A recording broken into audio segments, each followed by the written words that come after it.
ആലപ്പുഴയിൽ SNDPക്ക് വേണ്ടി സീറ്റുകൾ മറിച്ചു നൽകിയെന്ന ആരോപണം CPMനെ വലിയ രീതിയിൽ പ്രതിസന്ധിയിലാക്കുകയാണ്. കണിച്ചുകുളങ്ങരയിൽ 3 ലോക്കൽ കമ്മിറ്റി അംഗങ്ങളാണ് ചുമതല ഒഴിഞ്ഞത്.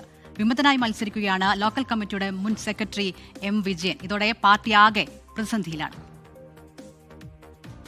മാരാരിക്കുളം വടക്ക് പഞ്ചായത്തിലെ സ്ഥാനാർത്ഥി നിർണയത്തിലാണ് CPMൽ കടുത്ത അതൃപ്തി.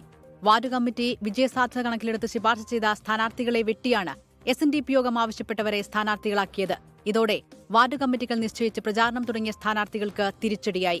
തീരുമാനം പുനഃപരിശോധിക്കണമെന്ന ആവശ്യം ലോക്കൽ കമ്മിറ്റിയിൽ ഉയർന്നെങ്കിലും നേതൃത്വം പരിഗണിച്ചില്ല.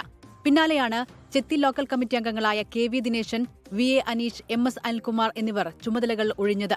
നേതൃത്വത്തിന്റെ തീരുമാനത്തിൽ പ്രതിഷേധിച്ച് ലോക്കൽ കമ്മിറ്റി മുൻ സെക്രട്ടറിയും മുതിർന്ന നേതാവുമായ M. വിജയൻ 5-ാം വാർഡിൽ പാർട്ടി വിമതനായി മത്സരിക്കും. കണിച്ചുകുളങ്ങര, ചെത്തി, മാരാരിക്കുളം ലോക്കൽ കമ്മിറ്റികളിൽ നിന്നും വിവിധ ബ്രാഞ്ച് കമ്മിറ്റികളിൽ നിന്നും കൂടുതൽ ആളുകൾ ചുമതല ഒഴിയാനാണ് സാധ്യത. ഔദ്യോഗിക പ്രഖ്യാപനം പൂർത്തിയായതോടെ ഇനി സ്ഥാനാർത്ഥികളെ മാറ്റാനുമാവില്ല. ഇതോടെ CPIM കടുത്ത പ്രതിസന്ധിയിലാണ്. 24 ആലപ്പുഴ. ലോകത്തെവിടെയായാലും ഏത് സമയത്തും 24 വാർത്തകളും ഓഗ്മെന്റഡ് റിയാലിറ്റി പാക്കേജുകളും എക്സ്പ്ലെയിനറുകളും വിശദമായി കാണാൻ ഞങ്ങളുടെ YouTube ചാനൽ നിങ്ങൾക്ക് സബ്സ്ക്രൈബ് ചെയ്യാം.